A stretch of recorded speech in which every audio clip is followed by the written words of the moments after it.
IBCM Ethical Eyes. Securing Global Capital for Viksit Bharat 2047. CorporateMOM, Corporate Management Orbiter Mission. Copyright CorporateMOM, Corporate Management Orbiter Mission. Substance over simulation. In an era where simulation masquerades as governance and automation is mistaken for wisdom, IBCM offers a different path. This is not a manifesto of resistance. It is a manifesto of radiance, where governance is not simulated, but substantiated. Executive summary: AUM Trigger, investor assurance. During my visit in the Vibrant Gujarat Global Summit 2024, I set a clear 4-point agenda. On the top of it was investor assurance. So we are going to discuss about why global funds must evolve for Viksit Bharat 2047. That's what I'm doing here. After extensive engagement, including outreach to 26 chief ministers regarding their vision states 2047, one critical gap in the global investment ecosystem remains obvious, which is the absence of an institutionalized accountability ecosystem. If you take a look at the map here, the root cause of the structural vulnerability is quite obvious. Take a look at it, particularly for IT guys who are in the process of making a revolution at this point of time.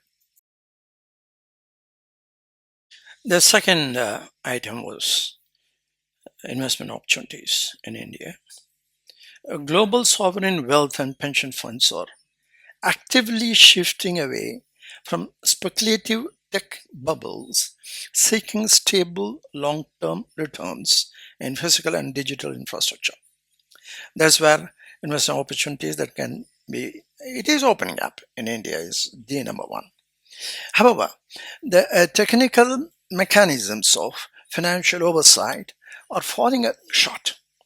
Industries and governments are trapped in 3-year ERP cycles designed for quarterly profits, which are completely inadequate for planning a 20-year civilizational shift like Viksit Bharat 2047. That's our target, 2047. So we have fallen to the structural trap. That is, industries and governments are trapped.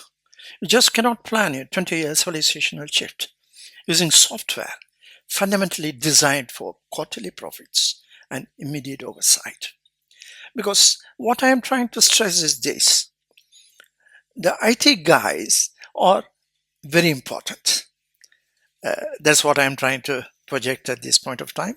Let us discuss that. The third in the list was promoting consulting firms. I'm very, very keen on it, and I have spent considerable time to make it possible. I'm happy ICSI has come forward. I'm also keen how to make use of the IT consortium. Now, the fallacy of the traditional deal room. Historically, global fund managers rely heavily on the big four audit firms to act as advisors performing standard financial due diligence, FinDD, and vendor due diligence. Yet, without a governance due diligence, this triangle entanglement between auditors, bankers, and companies often leads to delayed reports, valuation markdowns, and inevitable forensic audits, leaving investors in the lurch. India's experiment with these foreign audit firms has proven inadequate for safeguarding global capital. Take a look at this image. Very clearly indicates what the problem area, ABC of problem area, auditors, bankers, and the companies all are involved. So India's experiment with foreign audit firms is failing. Absolute protection requires unmediated transparency, not monopolistic entanglement. In my opinion, it will be better if Big Four audit firms or now Big Five audit firms manage to get something different than what it is. The trick lies in bringing up IT consortium connected with any number of good chartered accountant firms and who are basically that of Indian CA firms or CAs doing it. Of course, all CAs are Indians only, but CA firms not necessarily to go for this.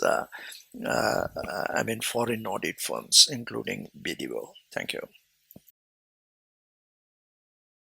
The last one was CorporateMOM certification scheme. The solution, the AUM Trigger and SOS governance due diligence. It's time to establish SOS subject-object self-governance standards. I urge global fund managers to demand an SOS governance DD for where they invest. It's important because IBCM ethical OIS framework, the states can bypass opaque, expensive consulting monopolies by this method. Instead, we can deploy consortiums or specialized domestic IT firms, acting as digital stewards bound by an oath to the framework. We can do a lot of work. In fact, shipping used to have a lot of these certification societies, and who subsequently became certification agencies for procurement and other things and all that. So in a similar manner, but in a more authentic, because I don't want this to become an ISO 9000 certification scheme. There's a very strict IP purity is that a lot of things have to be done. If you look at the image, is from SOS governance, how the cycle goes up. There's not a collection of theories. It's a strictly governed, AI validated operating system for sovereign wealth. So the self-sustaining operating system of SOS governance is coupled with by a note to the framework by the IT consortium. That's why we got to have ICSI or ICII, ICMA. They have an institution. They're all governed by the laws and particularly the self-governance aspect of it, which is not so for the IT guys. So this is why I'm requesting that IT consortium is needed for a common platform, which has to be institutionalized. Another point on the CorporateMOM certification scheme is AUM Trigger. By demanding SOS governance DD and mandating an FEC, that is fiscal ethical co-responsibility report from each company, investors eliminate the dark value gap. This is the AUM Trigger, where institutional capital meets true accountability, transforming vision documents into actionable, risk mitigated physical assets. Global fund managers and deal room teams, I invite you guys, call for a 2-day workshop to deep dive into SOS governance due diligence and secure your capital for the future. From my analysis, my study, the mistake lies with the investors. They go and put any amount as they want because one of the big four fellows says, yes, you invest $50 billion, $60 billion. So let us build a sustainable foundation for Viksit Bharat 2047.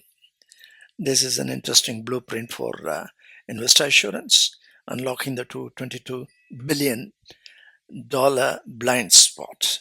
It gives you the whole narrative of what we had discussed. Ultimately go for a AUM Trigger. Have a good luck at it. Thank you. Let's jump right into this explainer and unpack a framework that's absolutely crucial for securing massive institutional investments today. If you're managing a global fund or handling sovereign wealth, you already know the drill. Finding stable, long-term returns isn't just a nice to have, it's the paramount directive. But honestly, we're looking at a massive execution and assurance deficit in the market right now. Trillions of dollars are crossing borders, yet the safety nets meant to protect that capital, they're failing us. So today, we're going to take a deep dive into the IBCM Ethical OS. It's essentially a revolutionary operating system, not for your laptop, but for corporate governance, risk mitigation, and ultimate capital security. $8.89 trillion. Think about that for a second. That staggering number represents the markdown value vanishing from companies audited by legacy firms. I mean, that's nearly $9 trillion in wealth just evaporating. And honestly, this figure instantly hits the nail on the head as to why global fund managers are facing such a massive assurance deficit. When your institutional capital relies entirely on traditional, opaque audits, those legacy systems just can't detect value leakage or project delays in real time. They operate entirely in hindsight. So investors and wealth managers are often left completely in the dark, getting the bad news way after the value has already been wiped out. It's a reactive system operating in a completely proactive world, and it's just not working. So, where is this breakdown actually coming from? Well, the source material points to something called the troika of entanglement. Basically, it's this deeply compromised, messy web between auditors, bankers, and companies. When you look at colossal collapses, we're talking SVB, Enron, ILNFS, or Carillion, a really clear pattern emerges. Typically, a major legacy firm comes in as an advisor, initial valuations artificially skyrocket based on, let's just say, highly optimistic projections, and then the structural rot sets in behind closed doors.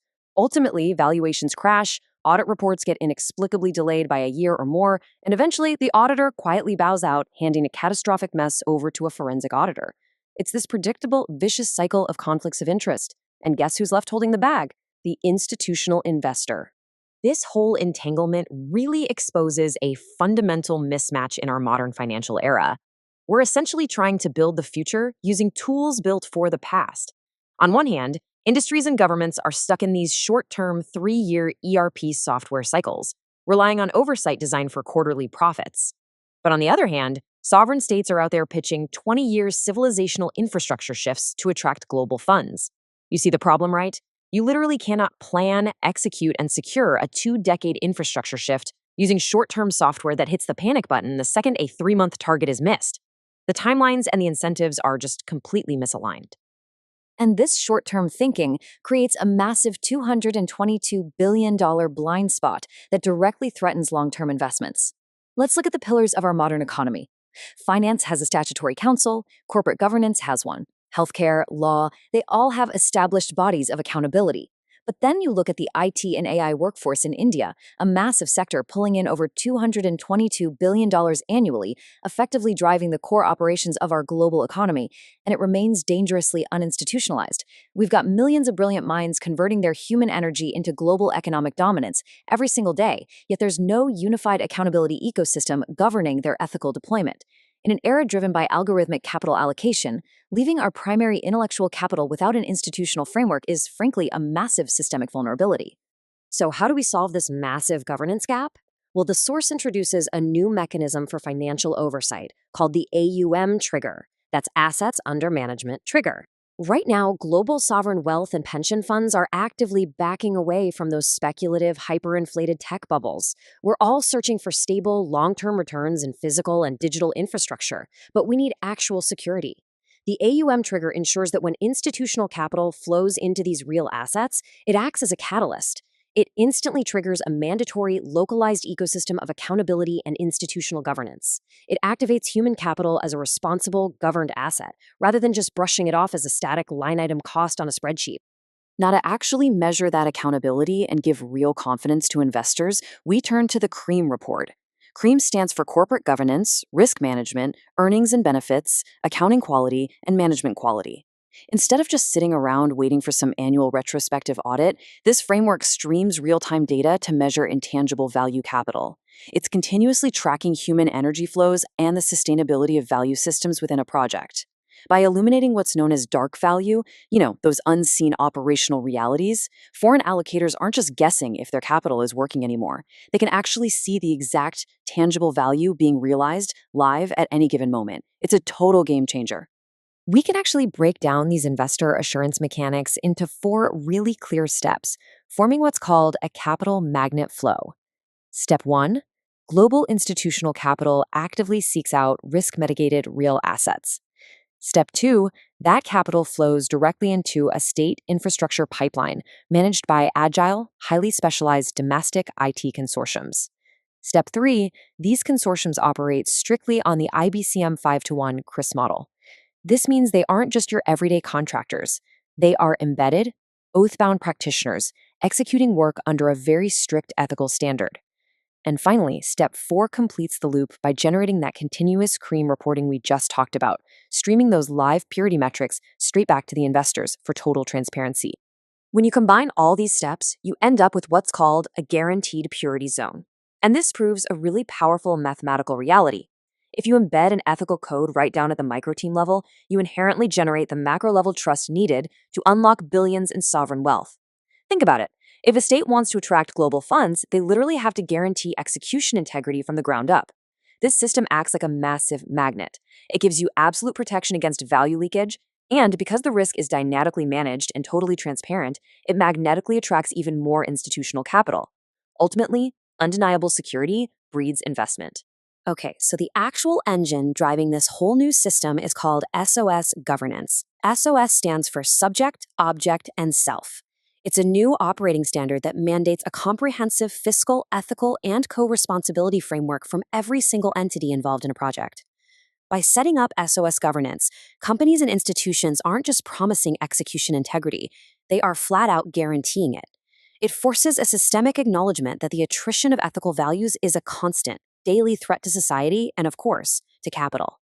It requires a genuine, measurable commitment to responsible action, completely cutting out that insincere lip service that so often plagues traditional corporate governance. And this framework extends right down into the workforce itself as we make the transition to Industry 5.0. By directly linking corporate governance to workforce sustainability, the system tracks both the return on efficiency and the return on the intangible. Because true intangible value capital isn't just about software code or server space, right? It relies heavily on the conduct of the people knowledge database. Basically, this means ensuring that human capital is mobilized equitably, ethically, and sustainably. When your workforce is operating under a unified standard of conduct, it inherently realizes actual protected value for the investors funding the whole enterprise. Now, to really anchor all this, the source material roots this modern governance framework in ancient Indian philosophical excellence to build deep ethical resilience into global supply chains. The first concept here is samanvaya, which basically represents profound coordination and harmony.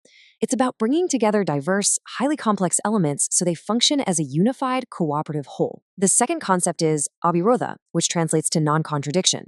This ensures our ethical systems remain highly consistent and entirely free from logical conflict. By integrating samanvaya and avirodha, we're basically building a modern governance system that is philosophically sound, time-tested, and practically unbreakable against the high pressures of modern commerce. Let's look at how this plays out in the real world. This framework actually allows sovereign states, like the National Capital Territory of Delhi, for example, to completely bypass those incredibly expensive traditional Big Four consulting monopolies. Instead of outsourcing their strategic future, they can deploy localized IT consortiums acting as digital stewards. These domestic practitioners are bound by the IBCM Ethical OS. They take these passive, dusty vision documents and transform them into actionable, long-term sovereign industry leadership. And honestly, most importantly for global finance, they natively provide the continuous, unvarnished metrics that international investors absolutely demand before they deploy long-term capital. And what happens when you test this against the absolute bleeding edge of modern technology? Well, the framework directly tackles what's known as the HACCP of AI. As the AI supercomputer Grok recently concluded, having massive computational power without an ethical runway is quite literally like driving a Ferrari in Bangalore traffic. All that raw speed just stalls out without proper direction.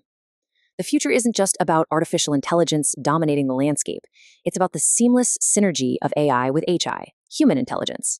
By opening up that ethical HI channel, we fuse ultra-precise AI simulations with essential human context and resilience.